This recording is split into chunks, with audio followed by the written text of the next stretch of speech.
नमस्कार मेरे प्यारे साथियों, कैसे हैं आप। आशा करता हूँ बहुत अच्छे से होंगे। चलिए अपने वीडियो लाने के क्रम में, एनसीईआरटी कंप्लीट करने के क्रम में आज एक नया चैप्टर जो कि चौथे नंबर का है एनसीईआरटी का एक अर्थशास्त्र में लाया हूँ, जिसका नाम है बेरोज़गारी।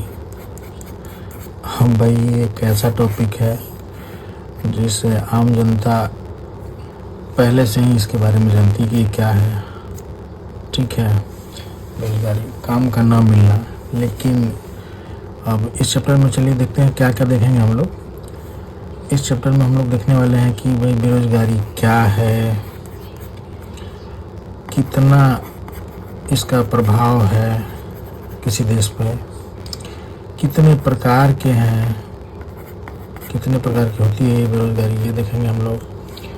फिर ग्रामीण क्षेत्रों में कैसी बेरोज़गारी है, शहरी क्षेत्रों में कैसी बेरोज़गारी है, ये सारी चीज़ें देखेंगे।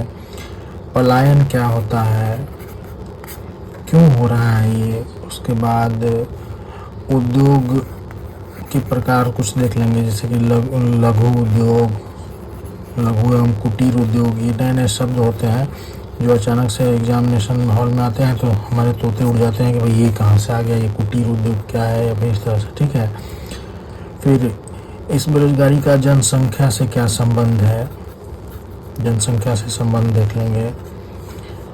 बेरोजगारी का ये कारण देख लेंगे, क्या कारण है। प्रभाव देख लेंगे, किस पे प्रभाव ज़्यादा पड़ता है। ठीक है, फिर सरकार के कुछ जो योजनाएं हैं उनको देख लेंगे। सरकार की योजनाएं हैं कि बेरोजगारी को दूर करने के लिए क्या क्या चलाई गई हैं। कुछ गैर सरकारी योजना भी देख लेंगे। ठीक है, जैसे कि जिसमें मनरेगा, स्वर्ण जयंती कार्यक्रम और ये सब चीज़ें जो चलाई गई हैं वो देख लेंगे। स्किल इंडिया, जनधन योजना, बहुत सारी चीज़ें हैं। चलिए इस वीडियो में देखते हैं। आशा करते हैं वीडियो आपको पसंद आता होगा जो मैं डाल रहा हूँ। क्रम से देखिएगा, मैं फिर से रिक्वेस्ट कर रहा हूँ, और चैनल को ज़रूर सब्सक्राइब कर लीजिएगा दोस्तों। और चैनल सब्सक्राइब करते हैं तो मुझे भी मोटिवेशन मिलता है, और मैं जैसे ही टाइम मिलता है मैं आपके लिए एक नया वीडियो शूट करने पे लग जाता हूँ। ठीक है, चलिए शुरू करते हैं बेरोजगारी। तो सबसे पहले देखते हैं कि भाई बेरोजगारी क्या है, कौन है बेरोजगार, किसको कहेंगे आप बेरोजगार हैं। ठीक है, तो बेरोजगारी के बारे में हम जानने से पहले एक चीज़ जान लेते हैं कि आमतौर पे ये समझा जाता है कि भाई जिनके पास कोई काम नहीं है वो बेरोजगार है। जो किसी काम में नहीं लगा है, जो ये बेरोजगार है। ये आम बोलचाल की भाषा में। लेकिन नहीं, काम में तो वो लोग भी नहीं लगे हैं जो आलसी हैं। आप आलसी नहीं हैं, मैं आशा करता हूँ, हमें आलस नहीं करना चाहिए। जो आलसी है वो भी तो काम में नहीं लगा है, तो क्या वो बेरोजगार है। उसको खाने के लिए है, सब कुछ है, लेकिन वो आलसी है, वो काम में नहीं लगा है, तो वो बेरोजगार नहीं है। तो बेरोजगार है कौन भाई, वो काम करना चाहता हो, यानी कि दो शब्द एग्जाम में पूछा जाता है। उसकी इच्छा हो काम करने की और उसके पास योग्यता भी हो, यानी कि इच्छा और योग्यता होने के बावजूद काम न मिलना, काम में न लगा होना या न मिलना, काम में न लगना, ये बेरोजगारी है। इच्छा एवं योग्यता होने के बावजूद भी जो व्यक्ति काम में नहीं लगा है वही बेरोजगार है। ठीक है, अब इच्छा आप समझते हैं, योग्यता समझते हैं कि मान लीजिए कि आपको दरोगा बनना है। ठीक है, तो योग्यता भाई है कि इसका ग्रेजुएशन आपका होना चाहिए, प्लस में आपको फिजिकल एफिशिएंट होना चाहिए, मतलब कि आप दौड़ पाएँ, कूद पाएँ, जो भी चीज़ें हैं उसका क्राइटेरिया है वो होनी चाहिए। तो ये आपकी योग्यता होगी। ये चीज़ें नहीं है, ग्रेजुएशन नहीं है, तो आप नहीं योग्य नहीं हो उस चीज़ के लिए। ऐसे ही कोई और काम है, मान लीजिए कि कंप्यूटर की कोई दुकान आप खोलना चाहते हैं, उसके लिए योग्यता है, कंप्यूटर वर्कशॉप पे आप काम करना चाहते हैं, तो योग्यता होनी चाहिए ना कि उसका भाई आपको लैंग्वेज आना चाहिए, C++ या फिर अलग लैंग्वेज, या कंप्यूटर के सारे कंपोनेंट्स, उसकी सारी जानकारी आपको होनी चाहिए। आपने कुछ कोर्स किया होगा, बीटेक वगैरह कुछ किया होगा, तभी आप उस फॉर्म को फिल करने में या कहीं पे जॉब करने में या खुद का कोई वो खोलने में सक्षम हो पाएंगे। तो ये है योग्यता। इच्छा तो है आपकी, योग्यता नहीं है, तब भी गड़बड़ है। योग्यता है और आलसी हैं, इच्छा ही नहीं है, तब भी गड़बड़ है, तो आप बेरोजगार हैं। ठीक है, तो आप अच्छे से समझ पाएंगे कि बेरोजगारी क्या है। इच्छा एवं योग्यता के बावजूद भी जो व्यक्ति काम में नहीं लगा है वो बेरोजगार है, यही एनसीईआरटी कहता है। एनसीईआरटी हो या एससीईआरटी यही कहता है। ठीक है, चलिए, और सही भी है। आगे देख लेते हैं कि इसमें प्रायः देश के कौन लोग या तो बेरोजगार होंगे या नहीं होंगे, तो 15 साल से लेके 59 साल तक के बीच के लोग। इससे पहले जस्ट पहले वाले लेक्चर को आप देखिएगा, जिसमें मैंने बताया था कि इनको कार्यशील जनसंख्या के रूप में हम लोग जानते हैं। ठीक है, ये वो जनसंख्या है जो कार्य करती है और अपना जीविकोपार्जन करने के लिए अपने घर में आय लेके आती है, इनकम लेके आती है। 15 वर्ष से लेके 59 वर्ष तक की जनसंख्या। तो अब छोटे बच्चे यानी 15 से कम वाले जो हैं 14, 13, ये लोग 1 वर्ष से लेके ऐसे, या फिर 60 वर्ष से ऊपर वाले जो लोग 60 प्लस मान लीजिए 100 वर्ष तक, तो क्या ये लोग को आप कहेंगे कि बेरोजगार हैं? ये भी एक सवाल है। एनसीईआरटी में खूब अच्छे से समझाया गया है इस चीज़ को। लैंग्वेज थोड़ी उसकी टफ होती है एनसीईआरटी एससीईआरटी की, लेकिन मैं आसान भाषा में कोशिश कर रहा हूँ कि सारी चीज़ें आपके दिमाग में आ जाए, और बार बार वीडियो को देखिए, कंठस्थ हो जाएंगी चीज़ें। तो क्या वो लोग बेरोजगार हैं? नहीं, वो लोग बेरोजगार नहीं हैं। उनको बेरोजगार की श्रेणी में आप नहीं काउंट कर सकते, क्योंकि आपके यहाँ 15 साल से 60-59 साल तक की जनसंख्या को ही कार्यशील जनसंख्या माना गया है। ठीक है, तो वो लोग जीविकोपार्जन करने के लिए कोई कार्य नहीं करते हैं, तो उन्हें हम बेरोजगार नहीं कहेंगे। क्लियर? ये आपके देश की एक जनसंख्या है, ठीक है, जो आमतौर पर डिपेंडेंट है, ये है, लेकिन वो बेरोजगार बिल्कुल नहीं है। चलिए, अब ये स्टेटमेंट वाइज अगर बीपीएससी में क्वेश्चन देता है तो आप समझ पाएंगे कि नहीं, ये बेरोजगारी का टर्म नहीं है, इन पर बेरोजगारी वाला फंडा लागू नहीं होता है। अब बेरोजगारी के प्रकार देख लेते हैं, तो आप इसको हम बात के देख लेते हैं कि ग्रामीण क्षेत्रों में जो बेरोजगारी होती है, शहरी क्षेत्रों में बेरोजगारी होती है, वो कैसी कैसी होती है। तो ग्रामीण क्षेत्रों में जो है मौसमी बेरोजगारी, और साथ में ही एक होती है यहाँ पे अदृश्य बेरोजगारी। ये नया शब्द है भाई कि अदृश्य बेरोजगारी क्या है। तो मौसमी बेरोजगारी से तो हमें समझ में आता है कि किसी खास मौसम में व्यक्तियों को काम नहीं मिलना तो बेरोजगारी का शिकार हो जाते हैं। किसी खास मौसम में, जैसे मान लीजिए कि गर्मी के मौसम में क्या है कि एक आइसक्रीम बेचने वाले को काम मिलता है, लेकिन क्या वो ठंडे में आइसक्रीम बेच पाएगा? नहीं। तो उस टाइम पे वो क्या हो जाता है? बेरोजगार हो जाता है, उसके पास कोई रोजगार नहीं मिल पाता है ग्रामीण क्षेत्र में। या फिर किसान भाई लोग बरसात के सीज़न में या ठंडे के सीज़न में या गर्मी के सीज़न में अलग अलग चीज़ों के अलग अलग प्रोडक्ट तैयार करने के बाद कुछ टाइम ऐसा आता है कि वो लोग क्या हो जाते हैं? बेरोजगार हो जाते हैं। कटाई करने के बाद बुआई कर लिए, उसके बाद देखभाल कर रहे हैं, लेकिन कटाई करने के बाद एक टाइम थोड़ा उनको इसका शिकार होना पड़ता है, कोई और काम में नहीं लग पाते हैं, तो क्या हो गए? मौसमी बेरोजगारी हो गए, वो लोग के शिकार हो गए। अब अदृश्य बेरोजगारी क्या है? तो नाम से ही पता चल रहा है, अदृश्य मतलब जो दिख नहीं रहा है, छिपी हुई बेरोजगारी इसी को कहते हैं, छिपी हुई बेरोजगारी। या फिर एग्जामिनर कभी कभी इसको कहता है प्रच्छन्न बेरोजगारी। ये शब्द आते हैं जब एग्जाम में तो तोते उड़ जाते हैं कि ये क्या है भाई। तो इसी को, इनको 3 नामों से जाना जाता है। अनएम्प्लॉयमेंट, स्यूडो एम्प्लॉयमेंट के नाम से भी जानते हैं, उसका इंग्लिश शब्द है स्यूडो अनएम्प्लॉयमेंट।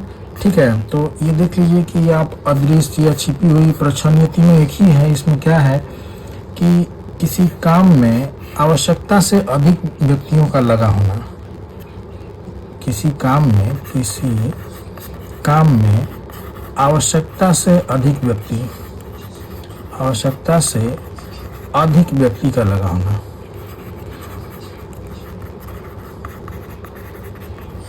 ये क्या है? अदृश्य बेरोजगारी का उदाहरण है। जैसे कि मान लीजिए कि गांव में आप ये हम लोग ग्रामीण बेरोजगारी ही पढ़ रहे हैं ना, ग्रामीण क्षेत्रों में। उसी में देखी जाती है मौसमी बेरोजगारी और अदेशी बेरोजगारी। तो इसमें क्या है कि आपके यहाँ मान लीजिए 5 बीघा खेत है। अब यहाँ से 5 बीघा आपका खेत है, प्रोडक्शन हो रहा है आपका, मान लीजिए मैं एग्जांपल के लिए ऐसे ही ले रहा हूँ कि 100 किलो, मैं हमेशा लेता हूँ ये एग्जांपल, 100 किलो का आपका उत्पादन हो रहा है किसी भी चीज़ का, कोई भी फसल का, गेहूँ हो चावल जो भी है। 5 बीघा जमीन है, 100 किलो आप उत्पादन कर रहे हैं और आपके घर में 5 ही सदस्य हैं। उस 5 सदस्य में क्या है कि 2 भाई हैं और उन 2 भाई के एक लड़के हैं और एक की शादी हो रखी है। 2 भाई हैं जिसमें से एक की शादी हो रखी है, यानी कि एक महिला है और 2 बच्चे हैं छोटे छोटे। तो ये 2 भाई मिलकर खेती करते हैं तो 100 किलो का प्रोडक्शन हो रहा था, 100 किलो का उत्पादन हो रहा था। अब क्या हुआ कि इन बच्चों की भी शादी हो गई, तो शादी होने के बाद इनके भी बच्चे हो गए। ये मतलब कि ये बच्चे भी, अगर सपोज करिए कि ये इसी काम में लग गए, इन 2 भाइयों के जो बच्चे थे वो भी इसी काम में लग गए, इसी खेती वाले काम में, तो ये 100 किलो से ऐसा थोड़े होगा कि 200 किलो का प्रोडक्शन हो जाएगा। ये बच्चे दोनों इनके काम में लग गए तो 100 किलो का जो प्रोडक्शन है वो 100 किलो ही रहेगा। होगा क्या कि इन 2 भाइयों को थोड़ा हेल्प हो जाएगा, सहायता हो जाएगी, उनका काम थोड़ा आसान हो जाएगा। अब इनके बच्चे भी अगर इसी खेती में लग गए तो क्या प्रोडक्शन 100 किलो से फिर 300 किलो हो जाएगा? नहीं भाई, ये यही रहेगा। यानी कि ये जो लोग हैं, जो जिनकी जो कार्य क्षमता तो है लेकिन यहाँ पे आउटपुट नहीं आ रहा है, वो 100 किलो के बराबर ही रह जा रहा है। तो कार्य क्षमता होने के बावजूद भी जो आउटपुट जीरो है, आउटपुट जो है इनके लगने के बाद जीरो है, यही लोग क्या है? छिपे हुए बेरोजगार, इन्हीं को कहेंगे कि दिखता नहीं है। ये सब कहेंगे कि हम किस काम में लगे हुए हैं, तो भाई हम खेती के काम में लगे हुए हैं, लेकिन खेती से आउटपुट क्या आ रहा है? तो वही आ रहा है जो पहले भी आ रहा था। ठीक है, तो यही है प्रच्छन्न या छिपी हुई बेरोजगारी। ये लोग एक तरह से बेरोजगार की श्रेणी में आते हैं। कौन से बेरोजगार? छिपे हुए बेरोजगार, स्टूडेंट अनएम्प्लॉयमेंट। ठीक है, अब देख लेते हैं शहरी बेरोजगारी। ये हम लोग ग्रामीण देखे थे। शहरी बेरोजगारी क्या होता है भाई? अगला टर्म है आपका शहरी बेरोजगारी। तो इसमें भाई शहरों में थोड़ा उद्योग धंधे का ज़्यादा प्रचलन होता है, तो इसमें देखा जाता है कि औद्योगिक बेरोजगारी, औद्योगिक, और उसके बाद एक होता है शिक्षित बेरोजगारी। अब ये क्या है भाई? तो उद्योग धंधों में जो लोग लगे हुए, जैसे मैंने आइसक्रीम का एग्जांपल आपको लिया था कि आइसक्रीम बनाने की जो फैक्ट्री थी वो शहर में थी।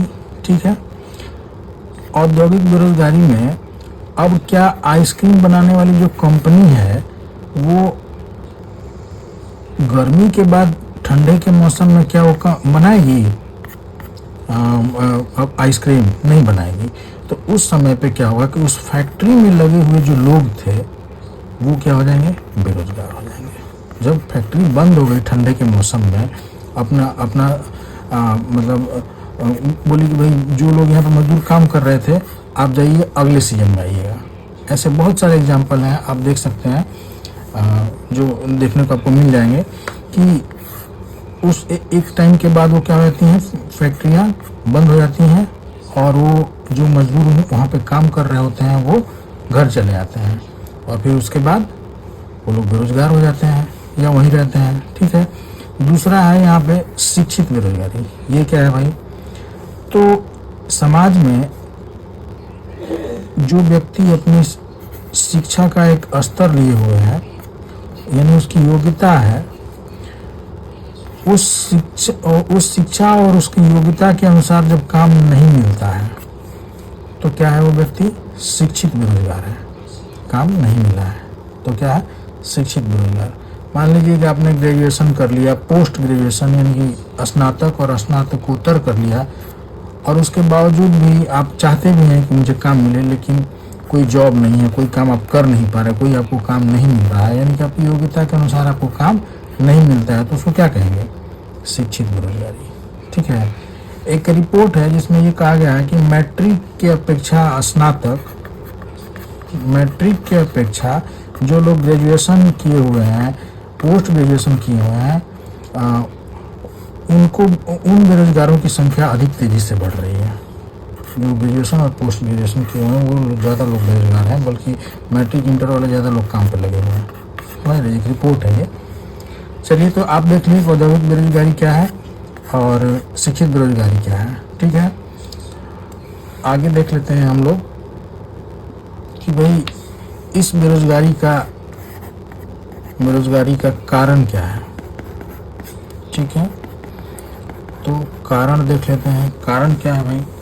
तो कारण के रूप में हम लोग देखेंगे, सबसे बड़ा कारण तो भाई आपकी तीव्र जो जनसंख्या है, बढ़ती हुई तीव्र जनसंख्या जो है वो है तीव्र जनसंख्या वृद्धि दर। ठीक है, ये आपका सबसे बड़ा कारण है। उसके बाद भारत हो या बिहार हो, आपकी अर्थव्यवस्था जो है वो कृषि पर आधारित है, तो कृषि का पिछड़ापन। ठीक है, उसके बाद आप देखेंगे औद्योगिक पिछड़ापन। तो बिहार में तो मैंने बताया था पिछले लेक्चर में आपको कि झारखंड के अलग होने के बाद उद्योग धंधों पे बहुत कम काम हुआ है, तो औद्योगिक पिछड़ापन आपके यहाँ है। ठीक है, पूंजी आपके यहाँ नहीं है, पूंजी की कमी ये है। उसके बाद अगर परंपरागत कुछ कारणों को देखिएगा तो पहले के एनसीईआरटी में या फिर अभी भी हालांकि दिया ही है, देख लेते हैं। उसमें विदेशी शासन ये सबसे ज़्यादा उत्तरदायी माना जाता है। विदेशी शासन ये कैसे है भाई, तो भाई पहले जब हम लोग गुलाम थे या फिर मतलब विदेशी शासन हमारे यहाँ थी, तो उस टाइम पे वो सारी नीतियाँ अपने हिसाब से बनाते थे। जो भी जिन लोगों ने हमारे ऊपर शासन किया था वो नीतियाँ क्या कर रहे थे, अपने हिसाबों से बना रहे थे, अपने हिसाब से कि वही कच्चे माल का यहाँ से ले जाना है, उनका प्रोडक्शन उनके यहाँ करना है, मैन्युफैक्चर सब कुछ वहाँ करना है, इस तरह से। फिर उसके बाद एक और आता है दोषपूर्ण नियोजन। ये क्या है भाई, यानी कि कोई भी आप योजना लेके आते हैं, उसको आप अच्छे ढंग से लाइए, सबको उसमें लाभ हो, ऐसा सोच के लाना होगा तो बेहतर होगा। अगला है दोषपूर्ण शिक्षा प्रणाली। इसमें क्या है भाई, तो ये आज के दौर में मॉडर्न युग में देखिएगा तो ये सबसे इम्पोर्टेंट माना जाएगा। क्यों, मुझे आज तक हालांकि कहना नहीं चाहिए, मैथ वाले लोगों को बुरा लगेगा कि दोषपूर्ण शिक्षा प्रणाली में मैथ में आप पढ़ते होंगे एक एलजेब्रा, x² y² वाला जो कॉन्सेप्ट होता है, इस चीज़ का यूज हो सकता है मुझे ही नहीं पता हो, लेकिन मुझे समझ नहीं आया कि ये काम आदमी को, एक आम नागरिक को इसकी जानकारी होना क्यों इतना मतलब इम्पोर्टेंट है। सरकार आज भी इसको अपने सिलेबस में रखी, अच्छी बात है, लेकिन इसका मतलब हो सकता है मुझे नहीं पता हो, लेकिन इसका यूज कहाँ पे है ज़्यादा, किस फील्ड में इसको यूज करते हैं, अपने व्यवहारिक ज्ञान के रूप में इसका कहाँ पे प्रयोग करते हैं, समझ नहीं आया। मान लीजिए ट्रिग्नोमेट्री है, त्रिकोणमिति जिसको कहते हैं, तो ट्रिग्नोमेट्री का समझ में आता है कि इसका यूज है भाई पुलिया बनाना, इस तरह से रोड बनाना, इन सब चीज़ों में काम आता है। ड्रिलिंग मशीन और ये सब जो चीज़ें यूज होती हैं, पुल बनाना, इन चीज़ों में काम आता है, लेकिन ये अलजेब्रा का मुझे समझ नहीं आता कि ये कहाँ काम आता है।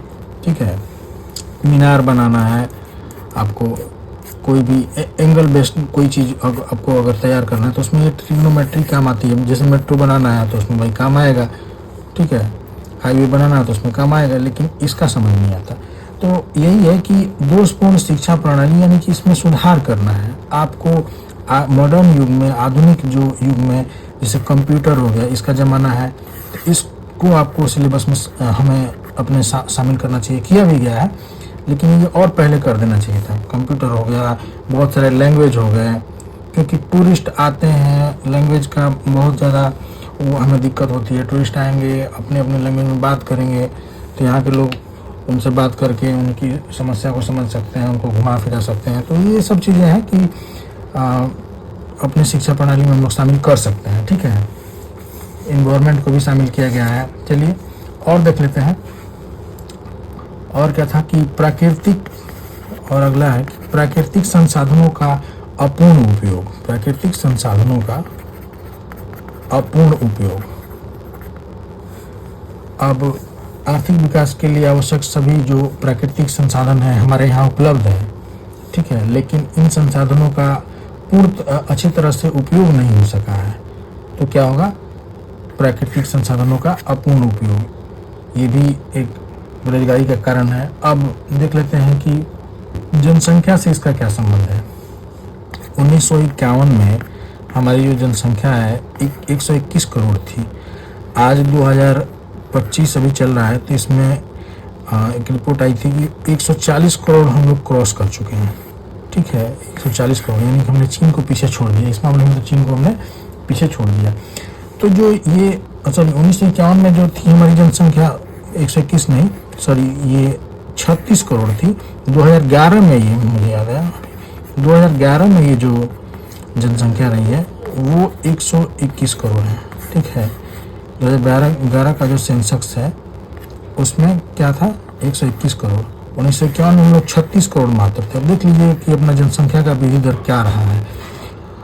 तो वही है कि ये जनसंख्या, कार्यशील जनसंख्या, हालांकि यहाँ अपने भारत में बहुत ज़्यादा इसका है, लगभग 60 से 65% के बीच कार्यशील जनसंख्या, उसमें भी युवा पीढ़ी ज़्यादा है। ठीक है, तो ये अच्छी बात है। चीन के पास ये नहीं था तो उसने 3 बच्चे वाली पॉलिसी को अपनाया है, लेकिन हमारे पास ये ठीक ठाक है। लेकिन उनको काम नहीं मिल पा रहा है, उनके स्किल का हम लोग यूज नहीं कर पा रहे हैं, तो हमें दिक्कत है। ठीक है ना, तो ये है जनसंख्या का उससे संबंध। अब इस बेरोजगारी का दुष्प्रभाव क्या होता है वो देख लेते हैं। प्रभाव, दुष्प्रभाव क्या है इस बेरोजगारी का? तो इस बेरोजगारी का दुष्प्रभाव के रूप में आप देखेंगे तो सबसे ज़्यादा है भाई सामाजिक बुराई। ये क्या होता है? सामाजिक बुराई में यही है कि इसमें चोरी हो जाता है, डकैती, चोरी डकैती इत्यादि की चीज़ें, हरकतें लोग करने लगते हैं। और क्या करें, वो मजबूर भी हो जाते हैं। मैं ये नहीं कह रहा, उसको बढ़ावा नहीं दे रहा, लेकिन एक कारण बेरोजगारी है ना इन चीज़ों को करने के लिए। जो थोड़े अपने बिहेवियर पर कंट्रोल नहीं कर पाते वो इन चीज़ों में संलिप्त हो जाते हैं। ये चोरियाँ कई तरह की होती हैं, जैसे कि ऑनलाइन आप लोग को बैंक वगैरह में जो ट्रांजेक्शन कर लेते हैं, वो भी इसी का एग्जाम्पल है। मैं ये नहीं कह रहा कि ताला तोड़ के ही चोरी हो, ये पहले ज़माने में होती थी, लेकिन अब ऑनलाइन भी तो चोरी होता है, ऑनलाइन भी तो चीज़ें हो रही हैं, वो भी इसी का एग्जाम्पल है, इसी की वजह से हुई है। तो इस प्रकार से हम देखें कि सामाजिक बुराई एक हो गया। उसके बाद हमने बताया था कि मानव एक संसाधन है। कैसे? पिछले चैप्टर में आप देखेंगे जाके, तो मानव जो संसाधन है, मानव ही तो सब कुछ कर रहा है, अपने लिए वस्तुओं का, नई नई वस्तुओं का सृजन करता है, निर्माण करता है। ये आपका मानव संसाधन जो है ना, ये खराब होते जा रहा है, इसका ढंग से आप यूज नहीं कर पा रहे हैं। कैसे भाई? तो ये मानव संसाधन, अगर बेरोजगारी है तो उसके यहाँ प्रति व्यक्ति आय, जो पिछले चैप्टर में मैंने आपको पढ़ाया है, यानी कि उनकी आय जो है वो कम हो जाएगी। बेरोजगारी है तो घर में पैसा आएगा नहीं, तो ये पैसा नहीं आएगा, यानी कि आय कम होगी। तो आय कम होने से क्या होगा आपको? तो आप देखेंगे कि आपका स्वास्थ्य खराब होगा। अच्छा भोजन नहीं मिलेगा तो आपका स्वास्थ्य खराब होगा। आय कम है तो भोजन नहीं मिलेगा तो आपका स्वास्थ्य खराब होगा। शिक्षा तो दूर की बात है, पहले आदमी खाएगा कि पहले शिक्षा लेगा? खाने के लिए लाले पड़े हैं, शिक्षा कैसे लेगा? तो यही है कि भोजन नहीं मिलेगा तो स्वास्थ्य खराब होगा, फिर शिक्षा पे आप ध्यान नहीं दे पाएंगे, स्किल्ड नहीं हो पाएंगे आप।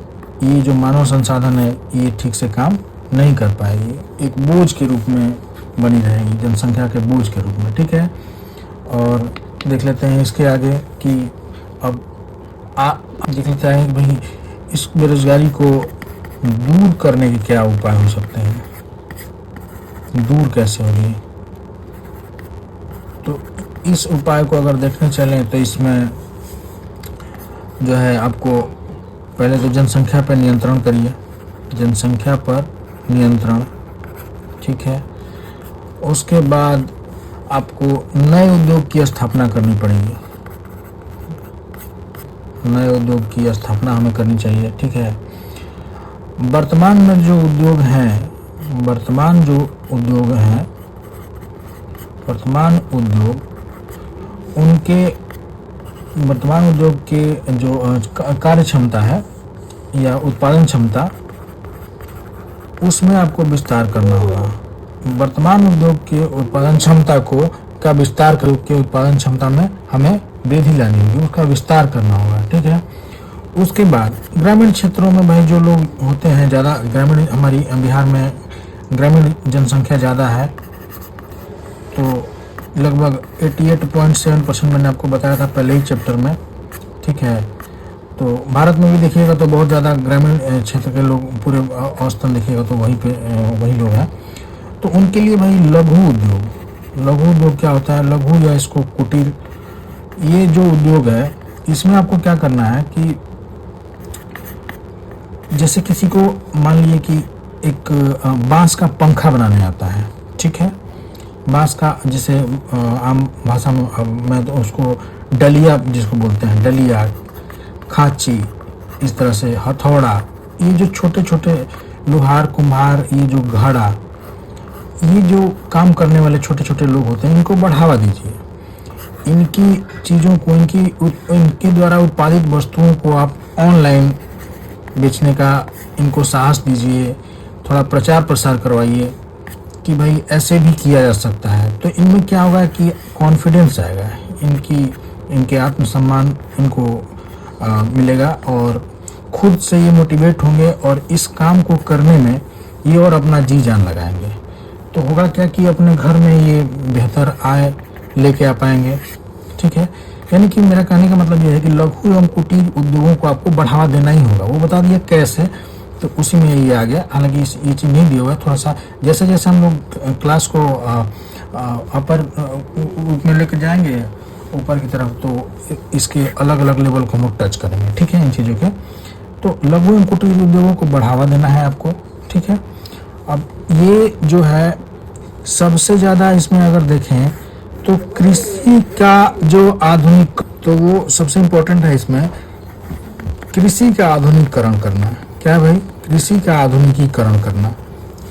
तो अब चूंकि भारत हो या बिहार, मैंने बताया कि कृषि हमारा मुख्य आधार है अर्थव्यवस्था का, तो कृषि के आधुनिकीकरण में आप फूड प्रोसेसिंग को ला सकते हैं। मैंने पिछले चैप्टर में आपको बताया खूब बढ़िया से कि फूड प्रोसेसिंग क्या है, खाद्य प्रसंस्करण जिसको कहते हैं, खाद्य प्रसंस्करण क्या है। तो मूल अनाज को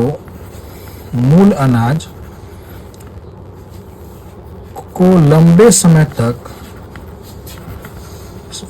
तक उपभोग करना, मूल अनाज को लंबे समय तक उपभोग करने के लिए उसके रूप में परिवर्तन करना, रूप में परिवर्तन ही फूड प्रोसेसिंग है, खाद्य प्रसंस्करण है, ठीक है।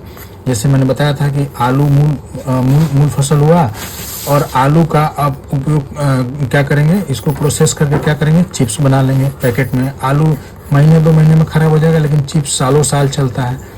तो टमाटर का मैंने एग्जांपल लिया था कि टमाटर 2 महीने में खराब हो जाएगा, लेकिन टमाटर लंबे समय तक टमाटर केचप के रूप में, सॉस के रूप में ये प्रोसेस कंपनियां अपने यहाँ पे वो लगा के फैक्ट्री वगैरह और इसको बना सकती हैं। तो इससे क्या हो जाएगा, जब फैक्ट्री यहाँ पे हो जाएगी तो उस फैक्ट्री में लोगों को काम भी मिल जाएगा और किसान भाई लोग भी इससे संतुष्ट रहेंगे, क्योंकि इस समय पे उनका टमाटर खरीदा जाएगा, आलू खरीदा जाएगा, चावल खरीदा जाएगा, गेहूँ खरीद लिया जाएगा। तो ये सबसे मेन है कि इस उपाय में हमें खाद्य प्रसंस्करण पे विशेष ध्यान देना होगा, ठीक है। और दिया भी जा रहा है, ये चीज़ें सरकार कर रही है। सरकार के कुछ योजना इसके बाद देख लेते हैं कि सरकारी उपाय क्या है।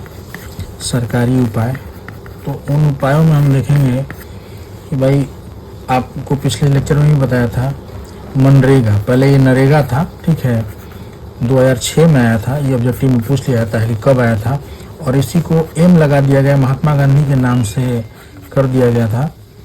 तो ये 2009 में हुआ था, ठीक है। इसमें क्या है, बताया था आपको कि 100 दिन का काम उनका अधिकार हो जाता है। इसमें रजिस्टर्ड जो भी रहते हैं लोग, उनका 100 दिन का काम अधिकार हो जाता है। शुरू में जब जो आया था 2006 में, तो लगभग 200 जिलों में लगाया गया था उसके बाद इसका लेवल जो है लगातार बढ़ाया गया और लगभग 625 जिलों में फिर उसके बाद लागू हुआ 2009 के आसपास। अब तो लगभग हर जगह है, ठीक है, ये मनरेगा वाला कार्यक्रम। तो आगे देख लेते हैं कि इसमें एक चीज़ और है कि 15 जो रजिस्टर्ड लोग हैं, जो पंजीकृत लोग हैं, अगर 15 दिन के अंदर उनको रोजगार नहीं मिलता है, ठीक है, तो उनको आपको दैनिक बेरोजगारी भत्ता देना होता है।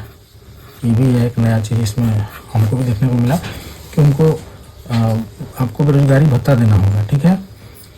चलिए आगे देख लेते हैं कि एक और कार्यक्रम है काम के बदले अनाज। काम के बदले अनाज, ये कार्यक्रम लाया गया भाई 2004 में। कब लाया गया? 2004 में। अब इसमें काम करवा के सरकार लोगों को अनाज देती थी। इसमें नकद दिया जाता था, आमतौर पर नकद ही मिलता है मनरेगा वाले में।